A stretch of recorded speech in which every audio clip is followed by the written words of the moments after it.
Olá, meu amigo, minha amiga, meu irmão, minha irmã, graça e paz de Jesus Cristo sejam todos vocês. Sejam todos bem-vindos ao nosso canal Degustação Teológica.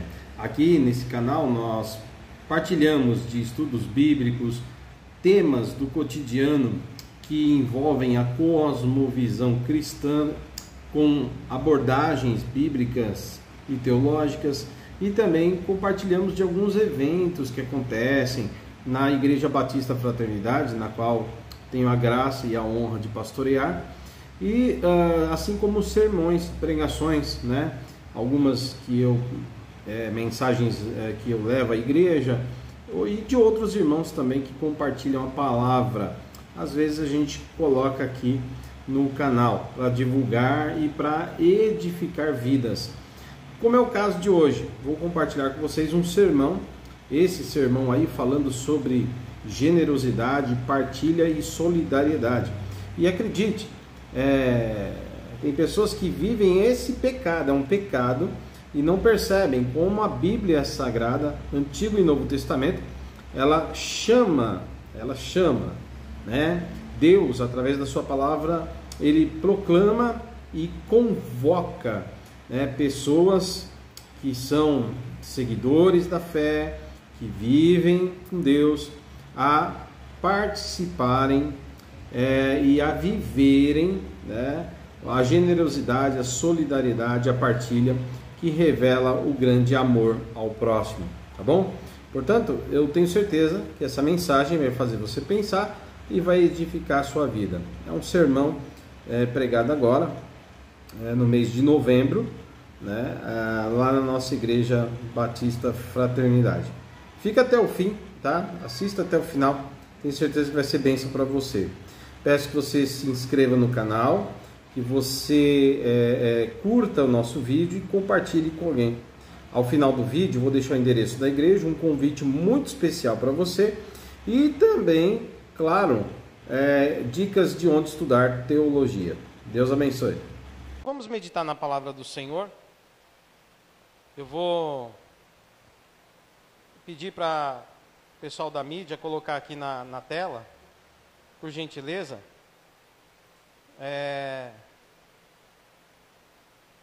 Deixa eu pegar aqui um texto para a gente começar. Eu quero pedir para os irmãos colocarem Lucas capítulo 3, a partir do versículo 3.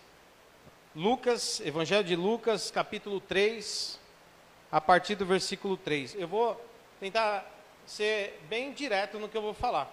Tem uma mensagem que é para vocês entenderem a mensagem, então eu vou usar alguns textos, vou ser bem direto para vocês entenderem. Amém? Olha só. Enquanto o texto está na tela, o Evangelho é o Evangelho de confronto. Mas ele não é um Evangelho de confronto só no sentido de lutar contra o pecado sexual, idolatria, feitiçaria, roubo, né? Eu posso fazer aqui uma lista, porque a Bíblia Sagrada, ela lista para a gente pecados que nos afastam de Deus, podem nos levar à condenação, e ainda por cima faz com que a gente envergonhe o nome do Senhor. São problemas terríveis. Mas tem um pecado que é muito velado. Não se fala muito nele normalmente. E muitas vezes nós praticamos. Ou alguém pode praticar e achar que não é pecado. É o pecado da avareza, da ganância, falta de misericórdia, falta de amor ao próximo, falta de justiça e justiça social. Estas coisas, elas estão no Antigo Testamento, no profetismo. Se você ver, quando Deus levanta os profetas de Israel, o profetismo do Antigo Testamento, basicamente 80% das mensagens dos profetas é para falar contra as injustiças de Israel. Quando o povo passa fome e os ricos dominam sobre os pobres, né? Quando as pessoas não têm amor ao seu semelhante e vê ele passando necessidade e não se importa. Isso é um pecado, e um pecado sério. E é terrível isso.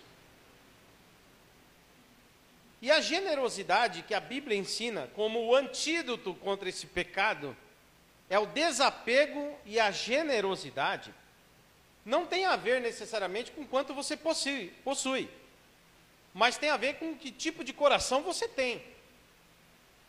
Inclusive, o apóstolo Paulo, ele vai escrever o seguinte: olha, eu nunca vi tanta generosidade, que eu, estando numa determinada igreja, eu vi, mesmo em meio à pobreza dos irmãos, surtir na sua grande generosidade uma abundância que foi suficiente para cuidar dos irmãos pobres de Jerusalém.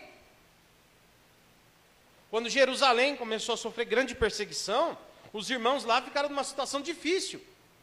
E o apóstolo Paulo, juntamente com os demais, saíram fazendo coletas nas igrejas. E sabe o que ele está dizendo?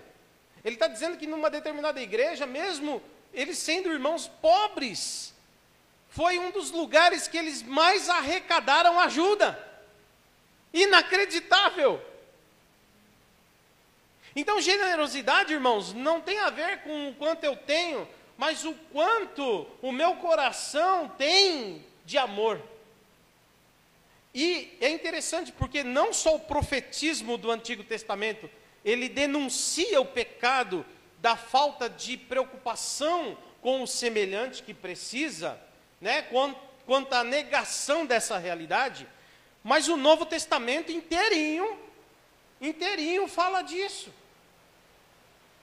Olha só, e é essa a mensagem hoje, que a gente abunde em generosidade para com os nossos próximos, né? Eu falo não só o próximo, os próximos, porque somos cercados de pessoas próximas, né? E que a gente possa deixar o amor de Deus encher o nosso coração para a gente viver essa verdade. O texto que eu estou colocando mostra a pregação de João Batista antes de Jesus aparecer em cena. Então, João Batista é a voz que clama no deserto. É ele que abriu o caminho para o Messias. É ele que começou a dizer: arrependei-vos porque é chegado o reino dos céus, o reino de Deus. E ele está dizendo: aquele que vai vir aí é maior do que eu. Está tudo nesse contexto aqui. Mas olha esse trecho aqui da pregação dele, ó. Ele percorreu toda a região das imediações do Rio Jordão, pregando o batismo do arrependimento para a remissão de pecados. Próximo versículo. Segundo está escrito nas palavras do profeta Isaías. É sobre ele que o profeta Isaías falava 700 anos antes. O profeta Isaías dizia: vós que clama no deserto, preparem o caminho do Senhor. Preparem o caminho do Senhor. Prepare os seus corações para receber o Senhor. É isso, prepare. Porque o Senhor não virá para um coração fechado. O Senhor não virá para um coração trancado. O Senhor virá para um coração aberto, pronto para recebê-lo. Prepare seu coração, abra um caminho, porque o Senhor vem aí. Olha que coisa poderosa. Aí ele está dizendo: essa é a voz que clama no deserto. Endireitem as vossas veredas, os vossos caminhos. Endireitem, arrumem a vida de vocês, para poder ouvir o que o Senhor da glória tem a dizer. Olha só. E aí é interessante, porque no versículo 8, pula para o versículo 8, por favor. É o mesmo contexto, tá? É que eu estou pulando, senão fica muito grande para ler. Mas, ó, aí ele continua pregando. É João Batista pregando. Ó, olha a pregação dele. Produzam frutos dignos de arrependimento. E não comecem a dizer uns aos outros: temos por pai Abraão, porque eu afirmo a vocês que Deus pode fazer com que destas pedras surjam filhos de Abraão? Próximo versículo. E também o machado já está posto à raiz das árvores, portanto, toda árvore que não produz fruto é cortada e lançada no fogo. Próximo. Então, ouvindo isso, as multidões perguntaram para João: então o que é que a gente vai fazer? Sabe qual que é a resposta? A Bíblia diz, olha o próximo versículo. E respondeu, olha a resposta dele: quem tiver 2 túnicas, reparta com quem não tem. E quem tiver comida, faça o mesmo. Esse era o pecado que ninguém estava enxergando. Esse é o pecado o tempo inteiro que Jesus quer mostrar para os religiosos, e eles não estão enxergando. Eles conseguiam ir para o culto e passar na frente de pessoas vivendo em miséria, sem sequer se preocupar. Então João Batista está dizendo: vocês têm buscado a Deus, mas não têm olhado para aquele que Deus criou, o seu semelhante. Arrependei-vos. Quem tem 2 túnicas, você não precisa de 2 túnicas. Isso aqui é João Batista falando, irmãos. Não é o Karl Marx, não é Friedrich Engels, nenhum outro homem teórico, de teoria. Isso aqui é João Batista, dizendo: você tem 2 túnicas, tenha compaixão de quem não pode ter nenhuma. A túnica nessa época era muito importante, principalmente para quem vivia em condições difíceis.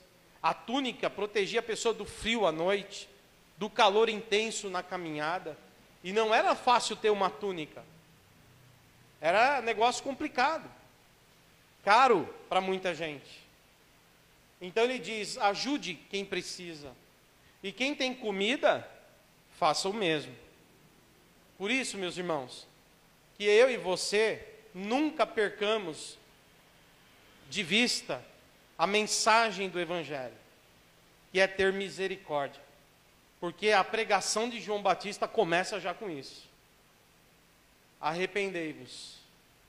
Quem tiver 2 túnicas, você não precisa acumular 10 túnicas. Para onde você vai, você não precisa de 10 túnicas. Você irá para um lar chamado Glória Celestial, aonde o Senhor suprirá todas as suas necessidades. Então, ajunte tesouro no céu, é o que Jesus ensinou o tempo inteiro. Ajunte tesouro no céu, para que você seja rico para com Deus, e não rico para si mesmo.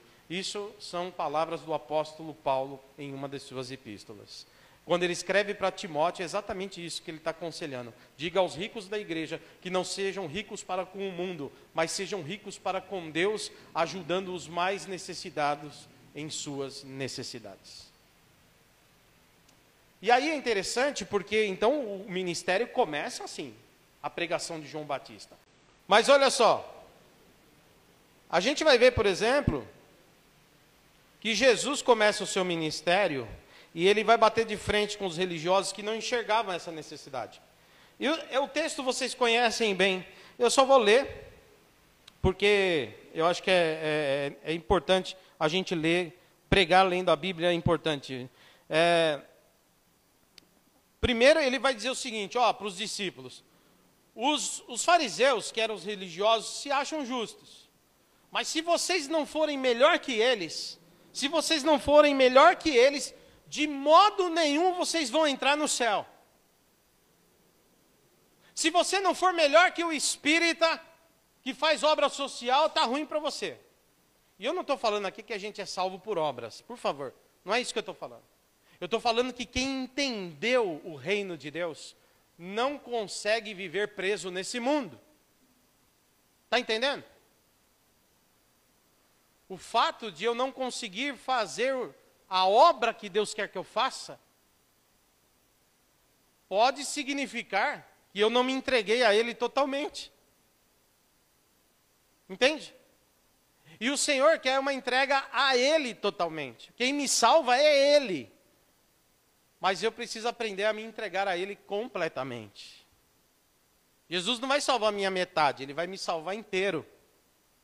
E Ele busca que a gente o sirva com inteireza. Isso significa integridade, integral. Amém, meus irmãos? Aí Jesus não alivia também nessa questão. E está lotado de textos disso. Olha só. Mateus 5:20, né? Só para a gente firmar o que eu acabei de falar. Mateus capítulo 5, versículo 20. Coloca lá na tela, por favor. Isso, ó. Jesus, agora é Jesus falando para os discípulos, ó. Porque eu vos afirmo que se a justiça de vocês não exceder muito a dos escribas e fariseus, vocês jamais entrarão no reino de Deus. Não é porque, presta atenção, atos de justiça te salvam. Não é isso. O que Jesus está dizendo é o que ele disse em outro contexto. Que você não conhece, que você conhece a árvore pelo fruto que dá. O que João Batista começou a dizer? A árvore que não produz fruto, é feito o que com ela, irmão? Lançado no fogo. Por isso que João Batista prega, produzir frutos dignos de arrependimento. No fruto que eu produzo, está escrito, arrependimento. Isso mostra que Jesus fez de mim uma árvore boa. E Jesus afirma, é impossível uma árvore boa dar fruto ruim. Da mesma forma, é impossível árvore ruim dar fruto bom. Se você, meu irmão, dá fruto bom, você não vai ser condenado porque o seu fruto era ruim. Você vai ser condenado porque, de verdade, você é uma árvore má. Mas quando eu produzo fruto bom, eu não sou salvo porque o meu fruto é bom. Eu sou salvo porque Deus me fez uma árvore boa. Porque uma árvore boa dá fruto bom. Um verdadeiro salvo reflete aquele que o salvou. Um verdadeiro salvo mostra para o mundo quem é aquele que o restaurou. Jesus.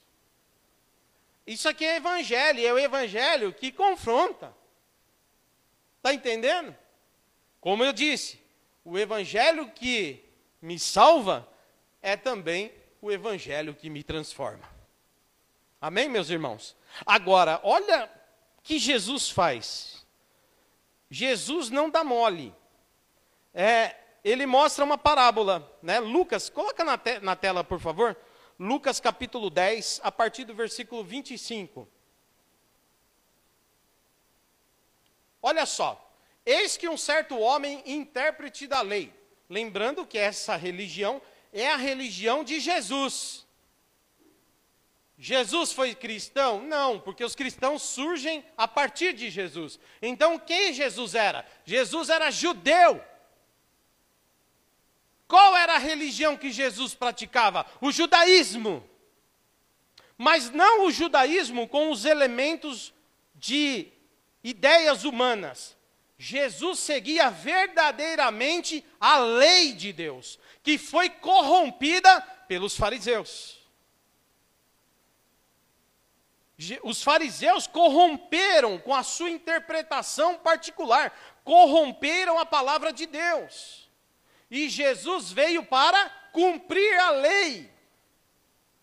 Jesus guardou o sábado, ele passou pela circuncisão, Jesus, ele não comia as coisas de porco, Jesus seguiu a religião.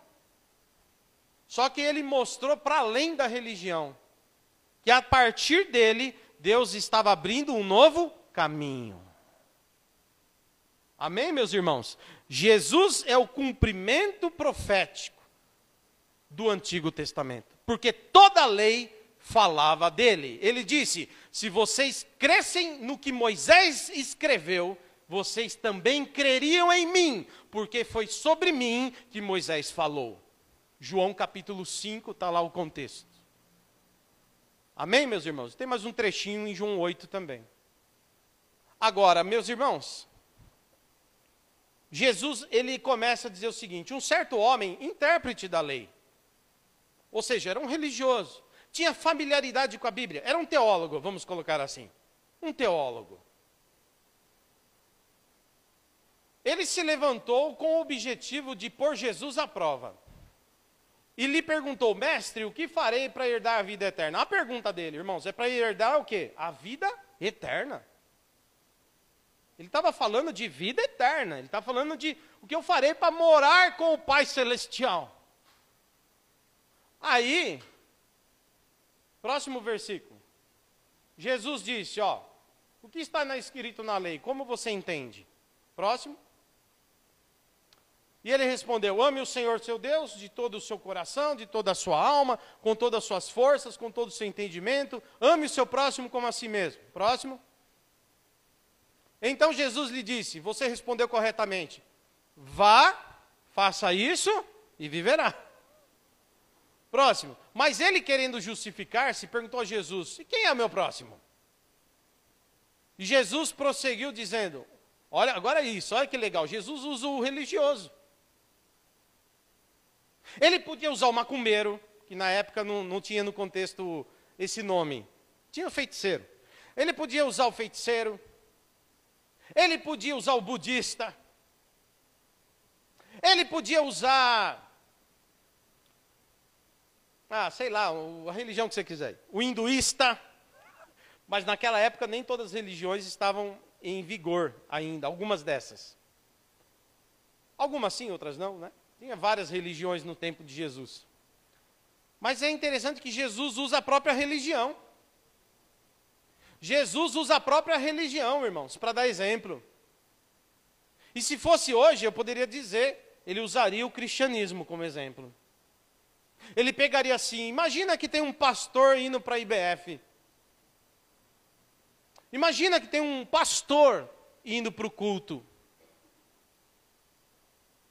Então coloca o pastor da IBF no lugar, tá? Um homem descia para Jerusalém, de Jerusalém para Jericó, e caiu nas mãos de alguns ladrões. Esses, depois de lhe tirar a roupa e lhe causar muitos ferimentos, retiraram-se deixando semi-morto.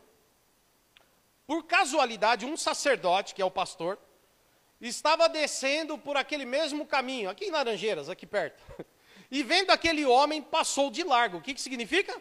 Viu que ia ter trabalho, viu que ia ser complicado, vai me atrasar, vai me enrolar. Pô, ele faz de conta que não é com ele. Começa a assoviar, e, né, olha o passarinho, olha o beija-flor, e faz de conta que não é com ele. Ô irmão, Deus vê quando você finge que não viu.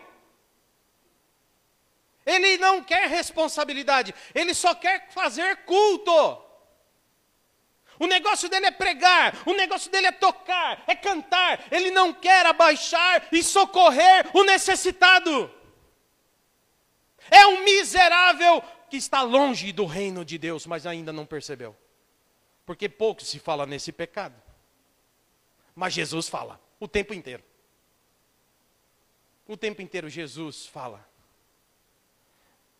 E aí então, continuando o texto, de igual modo, o outro religioso, esse é o levita, o outro era o pregador, esse aqui é o cantor.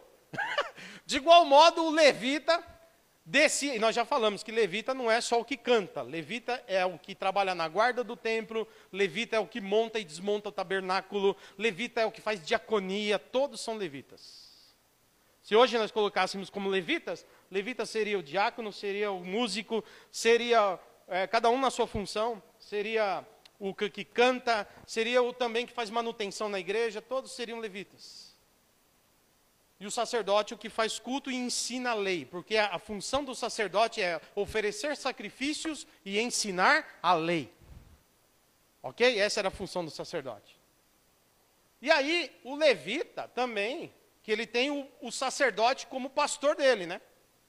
E o pastor dele ensinou ele a mesma coisa que ele aprendeu. Ele faz de conta, rapaz, tem um cara caído ali com problema, faz de conta que não é comigo.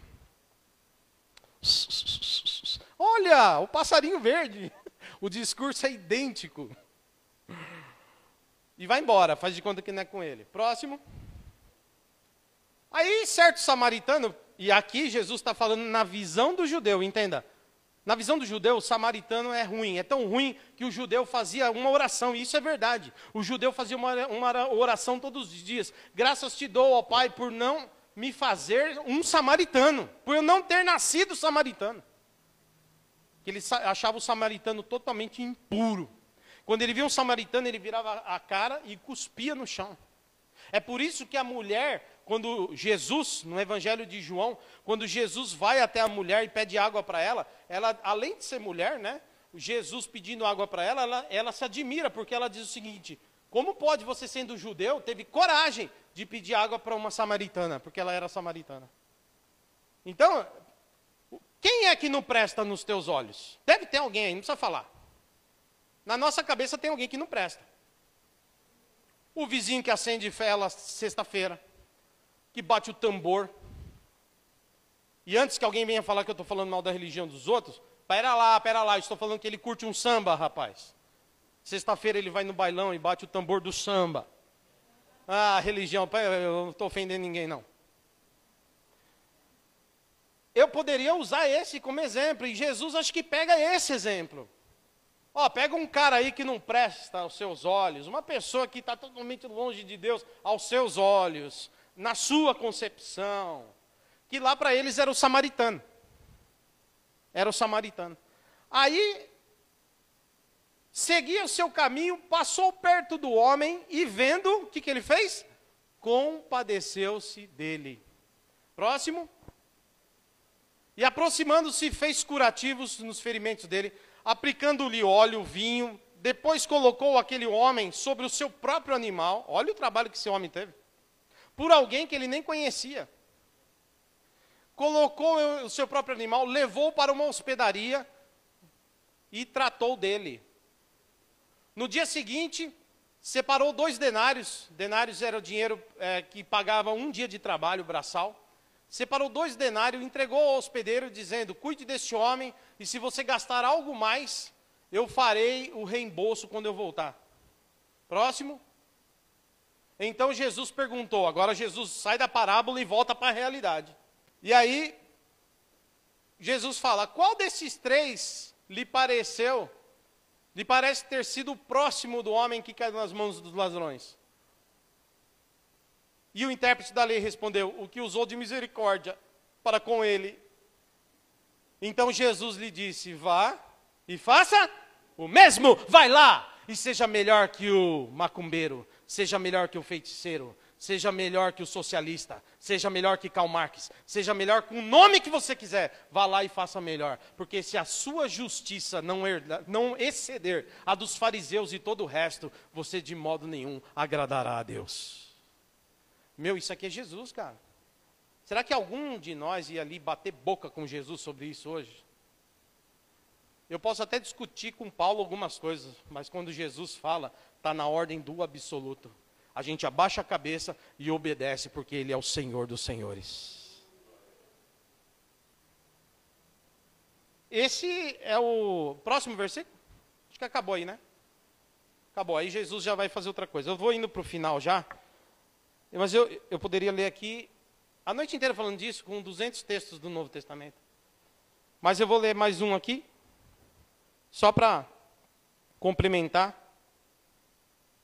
Lucas 18, Jesus vai pegar um jovem religioso. Lucas 18, 18, isso. Certo homem de destaque perguntou a Jesus: bom mestre, o que eu farei para herdar o quê? Toda hora a vida eterna, cara. Nós não estamos falando de o que eu faço para ser um bom evangélico, um bom teólogo, um bom professor de EBD. Nós estamos perguntando, a pergunta é o que eu faço para entrar no céu, cara. E aí é interessante porque Jesus, ele vai dizer o seguinte, próximo versículo. Jesus respondeu: por que você me chama de bom? Ninguém é bom a não ser um, que é Deus. Apesar de Jesus ser Deus, ele ali estava como Jesus homem, atribuindo toda a glória ao Pai. Amém? Jesus respondeu: por que você... Tá, não, amém. Pode, passa para o próximo. Você conhece os mandamentos? Aí Jesus fala para ele, ó o que Jesus está falando. Ó. Ô David, Vamos dizer que o homem sou eu, tá? O cara que pergunta para Jesus, o que eu faço para entrar no céu? Aí Jesus fala assim, você conhece a Bíblia, né? Eu falo, conheço, claro. Qual que é a sua versão? A NAA, minha Nova Almeida atualizada. Jesus, interessante. Aí, Jesus vai dizer, então você deve conhecer o que está escrito lá, né? Jesus falando para mim. Eu falo, mano, tá de zoeira, né? Lógico que eu conheço. Então, não cometa adultério. Pode deixar comigo. Os adúlteros não vão entrar no céu, então eu tenho que me arrepender desse pecado e não cometer de novo. Não mate. Meu Deus. Tá bom, não vou matar, ok. Não furte. Não roubo nada de ninguém. Desde a infância, meu pai me ensinou a não pegar nada. Então, nós estamos tudo enquadrados aqui, ó. Todos nós estamos seguindo, tá entendendo? Todos nós. Jesus só assim, legal, ótimo, top, tá quase lá. Não dê falso testemunho. Aí fala, essa eu também já sabia, eu li. Não falo mal de ninguém. Honre seu pai e sua mãe. Amém, eu honro, glória a Deus. Estou com o pé dentro do reino do céu já. Mas Jesus, ele vai com os 2 pés no peito.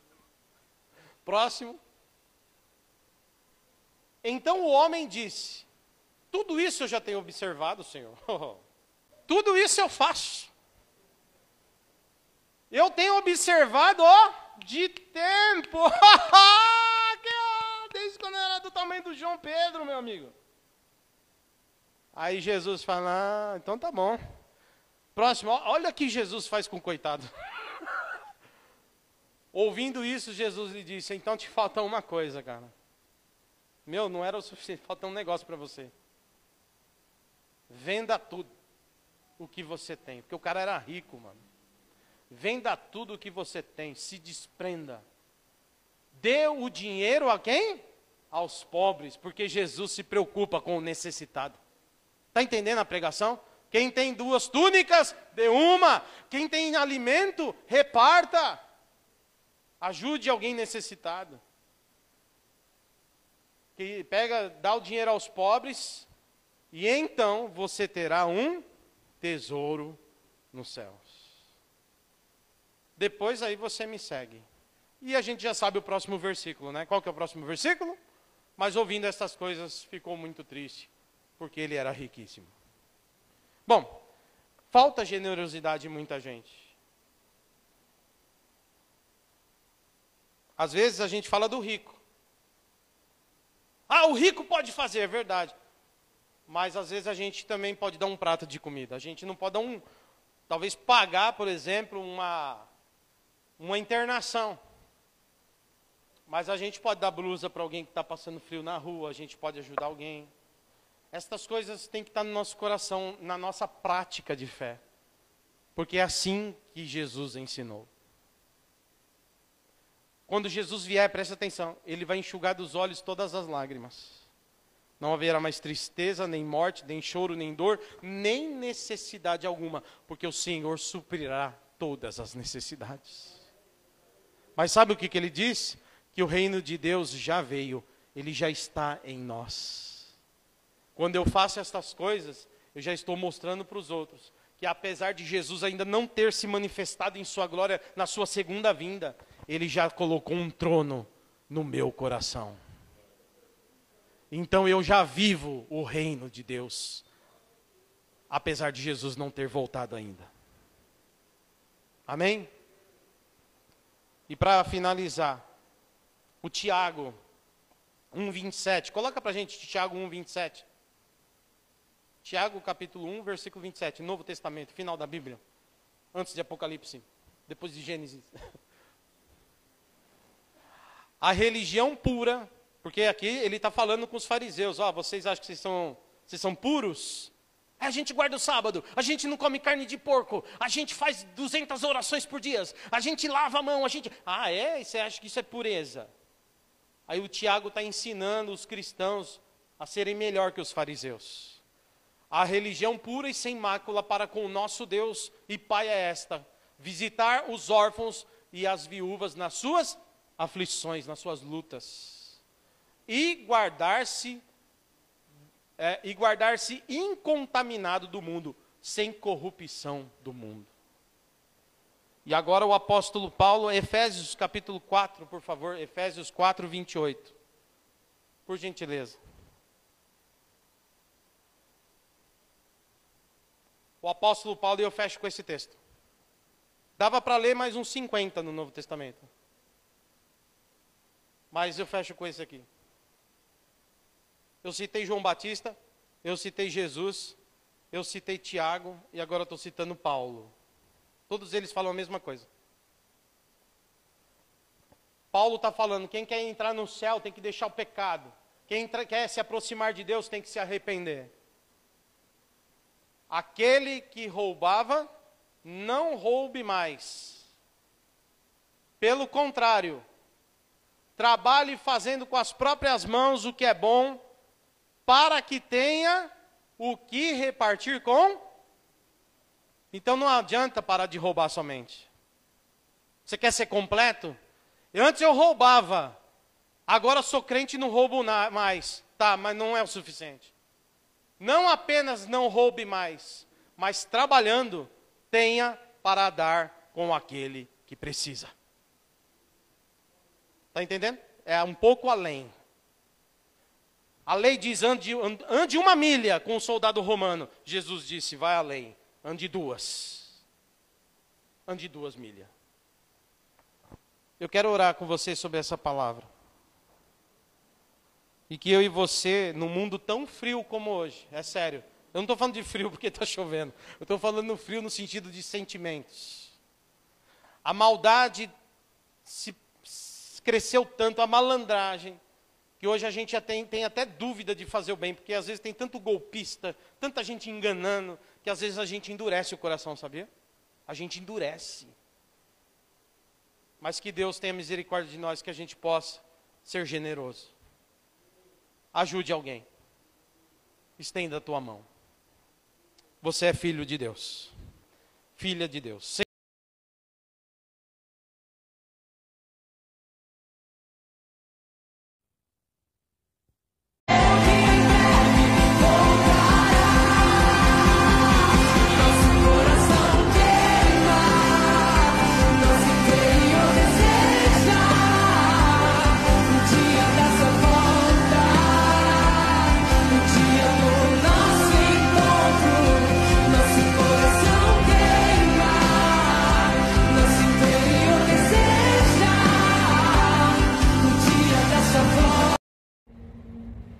Devemos buscar ao Senhor enquanto podemos, enquanto vivemos.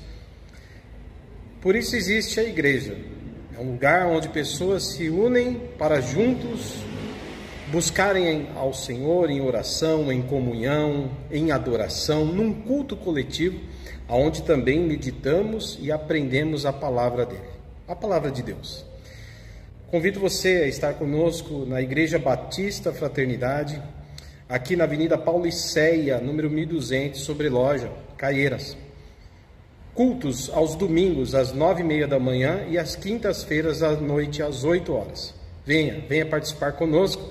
Também temos outras atividades, como grupo de jovens, mulheres, homens, crianças. Também temos reunião de oração. Venha conhecer mais sobre o nosso trabalho e venha buscar o Senhor conosco. Precisamos dele, precisamos de Jesus. Deus te abençoe.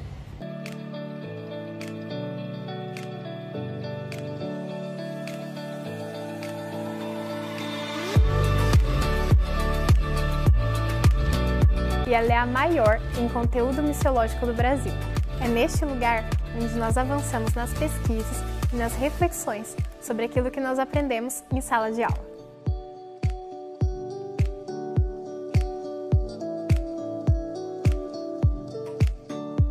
Hoje, o campus da FTSA conta com 32 mil metros quadrados, sendo 7 mil metros de área construída. Este é o lugar que nos acolhe e que permite que homens e mulheres possam estar juntos em comunhão e aprendendo mais sobre o reino de Deus. Muitos dos conteúdos oferecidos de forma online são gravados por nossa equipe em locais como este, o estúdio da FTSA. Isso permite que estudantes de vários estados do Brasil e de outros países acessem as videoaulas com qualidade de som e imagem. E se você quer mais informações sobre nossos cursos, seminários, palestras, é só acessar o nosso site, ftca.edu.br, e ficar por dentro das novidades.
FABAPAR, cursos reconhecidos pelo MEC com excelência e profissionalismo, como o mestrado profissional em teologia, o bacharelado em teologia EAD, o bacharelado em teologia presencial e também as pós-graduações e cursos livres 100% online. Saiba mais em nosso site. Vem pra FABAPAR!